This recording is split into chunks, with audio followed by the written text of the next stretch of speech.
12th standard revaluation, retotal போட்டவங்களுக்கான result வந்து release ஆயிடுச்சு. பார்க்காதவங்க நாங்க லிங்க் குடுக்குறோம். அந்த லிங்க்ல போய் பாருங்க. ஏற்கனவே ரிசல்ட் பார்த்துட்டீங்க அப்படின்னா, உங்களுக்கு மார்க் சேஞ்ச் ஆயிருக்கா இல்லையா? அப்படி சப்போஸ் சேஞ்ச் ஆயிருக்குன்னா, எவ்வளோ மார்க் சேஞ்ச் ஆயிருக்கு? ரீவேல்யூவேஷன், ரீடோட்டல் போட்டதுல எவ்வளோ மார்க் உங்களுக்கு இன்கிரீஸ் ஆயிருக்கு? இல்ல சப்போஸ் யாருக்குன்னா டிக்ரீஸ் ஆச்சுன்னா, அந்த மார்க் எவ்வளோ மார்க் டிக்ரீஸ் ஆச்சுன்றதையும் சேர்த்தே கமெண்ட் பண்ணுங்க. எனக்கு தெரிஞ்சு இன்கிரீஸ் தான் ஆகும். மோஸ்ட்டா அப்படி இல்ல அப்படியே நார்மல் உங்களோட மார்க் என்னமோ அதே மார்க் தான் வரதுக்கு வாய்ப்பு இருக்கு.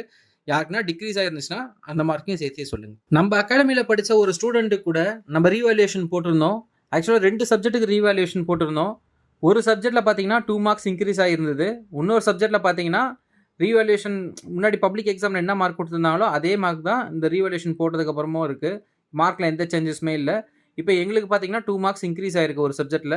உங்களுக்கு அதே மாரி எதனா சப்ஜெக்ட்ல மார்க் இன்கிரீஸ் ஆயிருந்துச்சுன்னா, எத்தன மார்க் இன்கிரீஸ் ஆயிருக்கு? எந்த சப்ஜெக்ட்ல இன்கிரீஸ் ஆயிருக்குன்றத கமெண்ட் செக்ஷன்ல சொல்லுங்க. அப்ப இல்ல உங்களுக்கு மார்க்கே இன்கிரீஸ் ஆகலன்னா கூட அத கமெண்ட் செக்ஷன்ல சொல்லுங்க. எந்த சப்ஜெக்ட்க்கு போட்டீங்க? இன்கிரீஸ் ஆகலன்ற மாரி எந்த சப்ஜெக்ட்க்கு இன்கிரீஸ் ஆகல? அதையும் நீங்க கமெண்ட் செக்ஷன்ல சொல்லுங்க. அப்பதான் இந்த வீடியோ பார்க்குறவங்களுக்கு ஒரு ஐடியா கிடைக்கும். யார் யாரெல்லாம் ரீவேல்யூவேஷன் போட்டாங்களோ அவங்களுக்கு இன்கிரீஸ் ஆச்சா? இல்லையா? இல்ல எந்த சப்ஜெக்ட்க்கு இன்கிரீஸ் ஆச்சு? அந்த ஐடியாஸ்லாம் கிடைக்கும்.